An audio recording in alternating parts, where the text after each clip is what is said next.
2024년 12월 도쿄 아주 조용한 회의실에서 한 남자가 보고서를 덮었습니다. 미쓰비시 중공업 조선사업부 본부장 40년 동안 이 업계를 지켜온 사람. 그의 입에서 나온 말은 단 한마디였습니다. 이제 무리다. 그리고 그 순간 세계 조선업의 질서가 완전히 뒤집혔습니다. 한국이란 이름 앞에서 1970년대 일본은 세계 조선업의 절대 강자였습니다. 전 세계 선박의 절반 이상 일본 땅에서 만들어졌습니다. 미쓰비시, 이시카와지마, 가와사키 이 이름들은 그 자체로 기술의 상징이었습니다. 당시 한국은 어땠을까요? 한 척도 제대로 못 만들던 나라. 일본의 하청기지. 그저 용접이나 하는 값싼 노동력의 공급처. 일본 기술진들은 한국을 그렇게 불렀습니다. 우리 공장. 그런데 2024년 오늘 일본 최대 해운사 NYK가 발주한 차세대 LNG 운반선 어디서 만들어지고 있을까요? 부산, 거제, 울산, 전부 한국입니다. 일본 선주가 일본 조선소를 건너뛴 겁니다. 자국 산업을 포기한 게 아닙니다. 선택지가 없었던 겁니다. 일본 조선소에는 그 배를 만들 기술이 없었으니까요. 2010년 세계 해운업계에 하나의 규제가 쏟아지기 시작했습니다. 환경, 탄소 배출, 황산화물, 질소산화물, IMO 국제해사기구는 매년 규제를 강화했습니다. 그리고 이 순간부터였습니다. 일본의 계산이 완전히 꼬이기 시작한 건 일본은 판단하지 못했습니다. 이게 진짜 올까? 유럽이 저렇게 나오면 우리도 따라가야 하나? 아니면 기다려볼까? 회의, 검토, 재검토, 일본 특유의 신중함이 발동했습니다.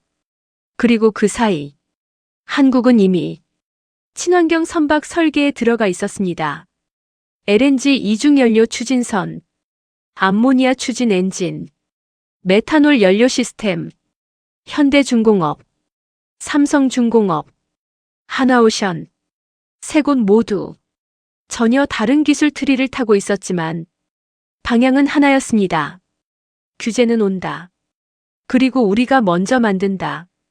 일본은 그때 여전히 회의 중이었습니다. 2015년 카타르 세계 최대 LNG 수출국이 2차 확장 프로젝트를 발표했습니다. 규모 LNG 운반선 100척 이상 전 세계 조선소가 숨을 죽였습니다. 이건 단순 수주가 아니었습니다. 향후 20년 먹거리를 결정하는 전쟁이었으니까요. 그리고 결과는 한국 조선 3사 독식, 미쓰비시, 이름조차 없었습니다. 왜? 카타르가 요구한 건 단순한 LNG 운반선이 아니었습니다. 영하 163도, 극저온 화물창.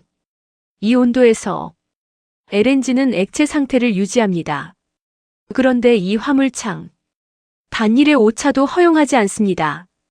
용접, 단열, 보강, 모든 공정이 0.01 단위로 관리되어야 합니다. 그리고 이 기술, 전 세계에서 한국만 가지고 있었습니다. 정확히는 한국 용접공들의 손끝에만 존재하는 기술이었습니다. 일본은 계산기를 두드렸습니다. 한국은 배를 만들었습니다. 여기서 잠깐 많은 분들이 오해하시는 게 있습니다.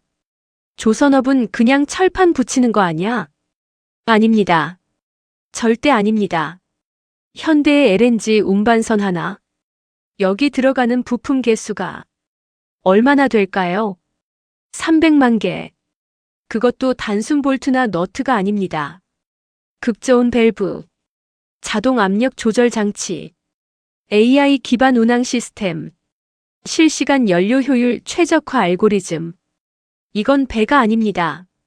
떠다니는 공장입니다. 그리고 이 공장을 짓는 데 필요한 기술, 용접, 그건 기본입니다. 설계, 소재공학, 유체역학, 전산 시뮬레이션. 조선업은 이미 IT 산업과 합쳐진 지 오래입니다. 그런데 일본은 여전히 종이 도면을 펼쳐놓고 자로 재고 있었습니다. 디지털 전환. 일본 조선소 중 절반 이상이 아직도 수기 설계도를 사용합니다. 2024년에 2018년 한국 조선업계에 하나의 시스템이 도입됩니다. 스마트야드. 스마트야드. 조선소 전체를 하나의 거대한 네트워크로 연결하는 시스템. 용접 로봇, 자재 이동 크레인, 품질 검사 드론. 모든 게 중앙 AI 시스템과 연동됩니다. 그 결과 공기 단축. 과거 LNG 운반선 한 척 건조에 36개월 걸렸습니다. 지금 28개월. 8개월이 줄었습니다. 그리고 이 8개월이 수주 경쟁에서 결정적 차이를 만들어냈습니다. 선주들은 계산합니다. 빨리 받을수록 빨리 돈을 벌 수 있으니까요. 일본, 여전히 36개월입니다. 아니, 어떤 곳은 40개월도 넘습니다. 왜? 시스템이 없으니까요. 사람 손으로 하나하나 확인하고 하나하나 기록하고 하나하나 보고하니까요. 효율. 그딴 건 처음부터 없었습니다. 그리고 2020년 코로나가 터졌습니다. 전 세계 산업이 멈췄습니다. 조선업도 마찬가지였습니다. 공장 가동 중단, 인력 차단, 자재 수급 붕괴.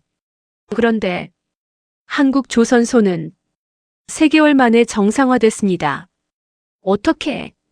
무인 시스템, 용접 로봇은 코로나에 걸리지 않으니까요. AI 품질 검사는 격리 대상이 아니니까요. 반면 일본 조선소는 1년이 지나도 복구하지 못했습니다. 사람 손에 의존하는 시스템, 사람이 못 오면 공장이 서는 시스템, 그게 일본이었습니다. 그리고 그 1년 동안 전 세계 선주들은 한국행 비행기표를 끊었습니다. 2023년 클락슨 리서치 세계 조선업 신뢰도 평가 기관 이들이 발표한 보고서 하나가 업계를 뒤흔들었습니다. 제목: 한국 조선업은 더 이상 제조업이 아니다. 내용은 이랬습니다. 한국의 조선소는 IT 기업에 가깝다. 설계부터 건조, 인도까지 모든 과정이 데이터로 관리된다. 이들은 배를 만드는 게 아니라 데이터를 조립한다. 그리고 마지막 문장. 일본이 따라잡기엔 최소 10년 이상 걸릴 것. 10년. 업계에서 10년은 어떤 의미일까요? 사실상 포기 선언입니다. 기술 격차가 10년 이상 벌어지면 추격은 불가능합니다. 시장 자체가 그 사이 바뀌어 버리니까요. 그리고 2024년 미쓰비시 중공업 공식 발표. LNG 운반선 건조 사업 단계적 축소. 이유? 수익성 악화. 하지만 진짜 이유는 모두가 알고 있었습니다. 기술이 없다. 만들 수 없다. 경쟁할 수 없다. 그래서 포기한다. 일본 최대 조선사의 항복 선언이었습니다. 그런데 여기서 하나 짚고 넘어가야 할 게 있습니다. 일본이 무능해서 진 거야? 아닙니다. 일본은 무능하지 않았습니다. 다만 판단이 느렸습니다. 환경 규제가 오는 걸 믿지 않았습니다. 디지털 전환이 필수라는 걸 인정하지 않았습니다. 그리고 그 사이 한국은 이미 다음 세대 기술을 준비하고 있었습니다. 일본은 계산했습니다. 한국은 실행했습니다. 그 차이가 오늘의 결과를 만든 겁니다. 2024년 지금 전 세계 LNG 운반선 시장 점유율 한국 82%, 중국 13%, 일본 2%, 2%. 한때 세계 1위였던 나라가 이제는 오차범위 수준입니다. 그런데 이건 시작에 불과합니다. 왜? 차세대 선박 시장이 이제 열리고 있으니까요. 무인 자율운항 선박. AI가 직접 항로를 설정하고 연료를 최적화하고 사고를 예측하는 배. 2023년 한국해양수산부 발표. 세계 최초 대양 횡단 성공. 자율운항 선박 아부카스. 부산에서 출발해 샌프란시스코까지 사람 손 하나 안 대고 완주했습니다. 이 기술 전 세계에서 한국만 가지고 있습니다. 일본 아직 시험 운항 단계입니다. 그리고 지금 이 순간 일본 조선업계는 선택의 기로에 서 있습니다. 독자 개발 불가능합니다. 기술도 없고 시간도 없습니다. 그럼 남은 건 한국 기술 제휴. 실제로 일본 조선사 여러 곳이 한국 기업과 접촉 중입니다. 기술 좀 빌려주세요. 설계도 좀 우리가 돈 낼게요. 과거 한국이 일본에게 하던 말, 이제는 일본이 한국에게 하고 있습니다. 여기서 재미있는 건 일본 선주들의 반응입니다. 일본 3대 해운사, NYK, MOL, K-라인, 이들이 최근 5년간 발주한 LNG 운반선 총 47척. 이 중 일본 조선소에서 만든 건 0척. 단 한 척도 없습니다. 전부 한국입니다. 자국 산업 보호? 그런 거 없습니다. 배는 투자입니다. 돈을 벌어야 하는 도구입니다. 성능 떨어지고, 납기 늦고, 가격만 비싼 일본 배, 선택지가 아닙니다. 그럼 중국은 어떨까요? 중국도 조선 강국 아닌가요? 맞습니다. 중국 조선업 점유율 13%. 결코 무시할 수 없는 숫자입니다. 그런데 중국이 만드는 건 대부분 벌크선입니다. 화물선, 컨테이너선, 단순 구조, 낮은 기술력. 여기선 중국이 강합니다. 가격 경쟁력이 있으니까요. 하지만 고부가가치 선박, LNG 운반선, LPG 운반선, 친환경 추진선, 이 시장에서 중국 이름은 거의 안 보입니다. 왜? 기술이 없습니다. 정확히는 핵심 부품을 못 만듭니다. 극저온 화물창 단열재, 이중연료 엔진, 고압 밸브 시스템, 이런 건 전부 한국이나 유럽에서 수입합니다. 결국 중국은 조립만 하는 겁니다. 설계는 유럽, 핵심 부품은 한국, 중국은 그냥 붙이는 역할. 그러니까 고부가가치 시장에선 경쟁 상대가 아닙니다. 2024년 11월 카타르 에너지 3차 LNG 프로젝트 발표. 규모는 2차보다 더 큽니다. 추가 선박 발주 예상 물량 120척 이상. 그리고 이 발표 직후 한국 조선 3사 주가가 동반 상승했습니다. 왜? 시장이 알고 있으니까요. 이 물량 결국 한국이 가져간다는 걸. 그런데 말입니다. 작아 보일 수 있습니다. 조선업 하나 잘한다고 뭐가 그리 대단하냐고. 하지만 이건 숫자의 문제가 아니었습니다. 방향의 문제였습니다. 1970년대 정주영 회장은 차관을 빌리러 유럽에 갔습니다. 담보 없었습니다. 실적 없었습니다. 그가 보여준 건 거북선 그림이 그려진 500원짜리 지폐 한 장. 우리 조상들도 배를 만들었습니다. 은행가들은 웃었습니다. 하지만 돈은 빌려줬습니다. 그리고 그 돈으로 현대조선소가 세워졌습니다. 50년이 지난 지금 그 조선소는 세계 1위입니다. 이건 단순히 산업 하나 키운 이야기가 아닙니다. 불가능을 가능으로 바꾼 시스템의 이야기입니다. 지금 한국조선소에서 일하는 용접공 한 분, 그의 손끝 하나가 연봉 1억이 넘는 기술입니다. 극저온 용접. 이 기술 배우는데 최소 10년 걸립니다. 그것도 제대로 된 스승 만나야 가능한 시간입니다. 이 사람들 공장 바닥에서 매일 쇳가루 날리며 일하지만 그들이 만드는 건 예술입니다. 0.015 오차도 허용 안 되는 정밀 예술. 일본 기술진이 계산기 두드리는 동안 한국은 바다 위에 성을 쌓았습니다. 그리고 이제 한국 조선업은 다음 단계로 넘어가고 있습니다. 해양 플랜트, 바다 위에 떠 있는 석유 시추 시설, FPSO, 플로팅 프로덕션 스토러지, 언드 OFFLOADING. 이것도 한국이 세계 1위입니다.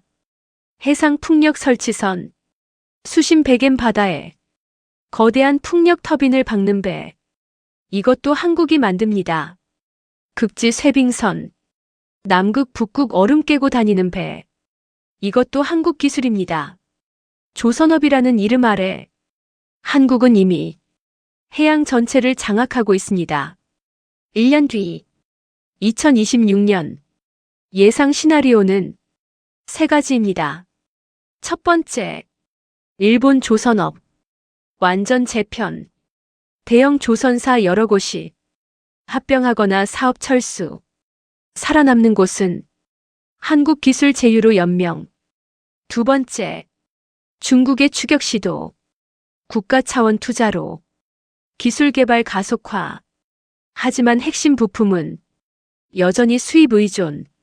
세 번째, 한국의 독주 가속. 차세대 선박 시장까지 석권. 전 세계 점유율 90% 돌파. 어떤 시나리오가 올까요? 아마도 세 가지 모두 동시에 일어날 겁니다. 그리고 그 끝에서 우리는 보게 될 겁니다. 과거 일본의 하청 기지였던 나라가 이제는 일본 선주들에게 기다려라고 말하는 모습을, 과거 기술 하나 없어 도면이나 베끼던 나라가 이제는 전 세계 기술 표준을 만들어내는 모습을, 이게 바로 대한민국 조선업의 오늘입니다. 댓글로 남겨주세요. 일본 조선업 정말 끝난 걸까요? 아니면 아직 반격 카드가 남아있을까요? 그리고 한국 조선업의 다음 타겟은 어디일까요? 다음 영상에서 더 깊이 파보겠습니다. 지금까지 바다를 정복한 나라, 대한민국의 이야기였습니다.